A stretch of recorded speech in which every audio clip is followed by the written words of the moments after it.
LeBron James Jr., Bronny James, catches heat for taking a white girl to the prom. Any thoughts on this, gentlemen? You guys got sons?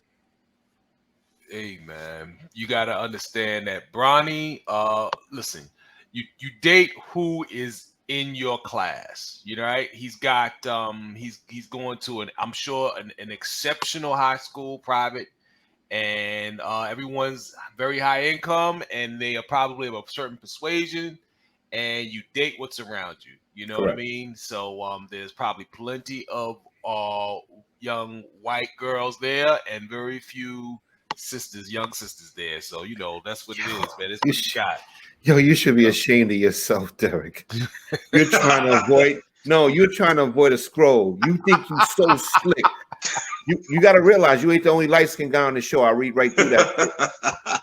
You try to avoid a scroll. Listen.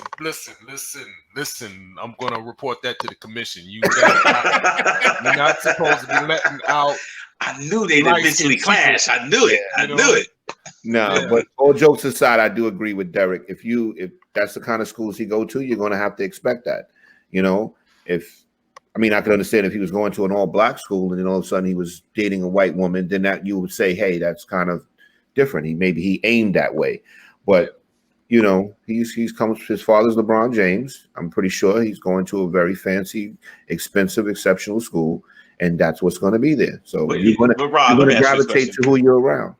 If it was your son, right, and he was about to be the next NBA phenom, wouldn't you have at least imported a sister for what they did to the Cold Crush? I mean, the thing is this, right?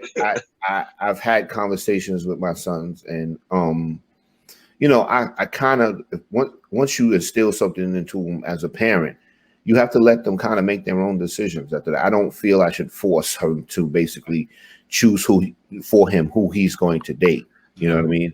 So, exactly. You know, it is what it is. You know, you got to realize something too. It's based on the neighborhood he's growing up in, what school he goes to. My son goes to school in Rhode Island. One of my sons goes to school in Rhode Island, and so he's around it. But you know, I haven't seen it yet. Yeah, no, this is a when he was here, he was dating black women. Yeah. I want to hear what Brother Malcolm is gonna say. No, I was at white high school. I didn't go to the glory. I can't do it. I couldn't do it. My thing is, Bronny James is gonna be the next Tiger Woods. That's all I gotta say. Hey, you think he's gonna be Captain Asian or something else, man? What is he talking? He will be the next Tiger Woods. He's gonna be up there going after glory. But you know what? I would be honest with you, I agree with all y'all what y'all saying, but I have to admit, when it comes to a young man who is a walking lottery ticket, a person who is going to make more, who's worth more now than 99% of the globe, you always think like it would be nice to see. And ultimately, like Derek said before, it's high school, it's not marriage. But what I'm saying is you do want to see that money stay in-house somewhere, hopefully. You know, so I'm saying LeBron got that school in Ohio. Have a contest. No. Who want to go? Who want to go to the prom with Ronnie? You know what I mean? Like, give everybody a shot. Give the whole state a shot, man. For real. Do a draft lottery system for the sisters too. What about that? Yeah, Love don't have colors, and Shauna, it was blowing up on Black Twitter like crazy on it. My thing is, I don't want to see the brother lose his blackness. He might not, I guess, you know. Listen, I don't know. He's growing up far different from anybody. Yeah, but that's the problem. But that's the problem. That's the problem I have when I don't want to get with wealth. Is that my kids lose any sort of blackness. Come on, Lisa G, we Yankee fans. They're supposed to stick together. I think the Yankees. I'm your brother. I'm your brother. I think the Yankees are up 2-0 right now. The last time I checked. Lisa, we supposed to be united. They won the game. Yeah, they won 2-0. Yo, that's bad when Lisa called for the scroll. In that cup, Lord D. What you got in that cup, man? No, seriously. Jordan said, seriously, if you look at the prom pics, there were 4 other black boys in the pics, and all the dates were not black. I mean, you know, it's how many black girls were going to the class? I don't. How many black girls are in the school? Here the thing is, you don't have to take girls from your school. Huh? You can put your kids in other kind of programs. You know what? I'm concentrated. All right, fine. So I'm not going against it. What they say, I'm just saying like you can have other options. I think I think they whitewashed already. You know what though, man? You listen. By the same token, man, you don't want to date somebody just because they are the same, you know, as you. You know what I mean? It's like you gotta have something there. You know what I mean? It's gotta be something. So you start putting yourself in these little boxes, man. You know, and I'd rather my son date somebody who's nice, man. I don't care what she said. Lisa saying, "Did you see my podcast?" Like you said, okay, Lisa, I got you. I got you, Lisa. I'm gonna take it. Yeah, I got you. Yeah, my fault. My fault. Well, we do gotta understand that Bronny James did not grow up in the same environment as his father. Okay, his father grew up in the poor area of Cleveland, right? And now his kids are going to grow up much different from the way he's grown up. So they're going to be around. They're not going to deal with racism like regular people are going to deal with it. And they're athletes. So their schools they're going to, they're there to win those schools games. Yeah. So everybody thinks they're great. Everybody thinks they're wonderful. Yeah. So they're not seeing it the same way that maybe we might see it.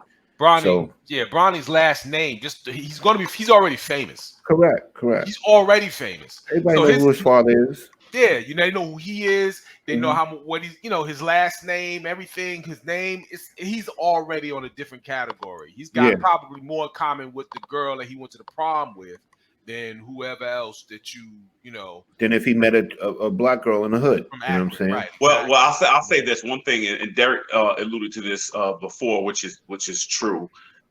He is still a kid, and for people to come up with any derogatory comments on social media, which I know that's a big part of social media, is still unfair. This is still a young man, a very, very productive young man, and he's not running around doing something negative to the community or something like that. He still has a right to grow up and everything like that. So I think it's off limits when it comes to, badgering children online. He's still a child, regardless of his status or whatever. He's still a child and he has a right to do that. So I think that's the unfair part, because we had mentioned, it's unfair for him to be getting dragged, as the expression goes, on social media. Yeah, and he is getting dragged, man. Yeah, and listen, when you're young like that, you need to sail the 7 seas and try all types of flavors.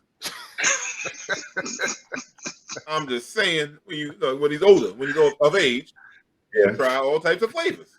And in my experience, vanilla is one of those top flavors. Exactly. You know what I'm saying? They used to call me 50 grand. But you know what? To be fair, and I'm gonna say this honestly, and I think, and I don't know if you all have had this experience. There has been, because of the history of black men being killed or falsely accused of something, largely in that community, I will say there's a lot of mothers and probably fathers too that are afraid for their children whenever they venture off into a different community in that regard. I'll never forget it. I think I shared it with you guys one time. I was taking some classes at Farmingdale, and I'm sure Rodney and Derek probably know the distance from Farmingdale, trying to get from there to the Long Island Railroad, is a pretty good hike. I didn't have a car. I was walking. And this blonde-haired white woman pulls up to me one day and she's like, "I see you all the time. You go to the school, right?" I was like, "Yeah." She's like, "You want to ride to the train?" I was like, "Yeah." I got in this woman's car. I didn't know the woman, Rodney. She had a yellow Camaro, drop top. She drops me 2 miles to Long Island Railroad or wherever it was. I came home and told my mother, like, "Yeah, this real nice lady gave me a ride." My mother said, "You fool." I mean, you fool. I mean, a woman snapped on me. I mean, and what I realized is my mother just had a fear. She could have said anything. She could have said, "You tried to do something to her." She could have, and I didn't realize it was such an issue. So I think that still is kind of a point of contention or a sore spot. So I don't think it's always that people in our community are hating on the person. I think sometimes they have a fear for the person to be either, taken advantage of. I think we definitely have to take that in consideration. See Emmett Till. That's the truth. That's why my father always scared me to date white women. I was in Richmond Hill, and I could have dated a whole bunch of them, and I just was scared because I thought, because he came from North Carolina, and you just seeing the stories. But I did dab a little bit over here, so it's like back before I became righteous.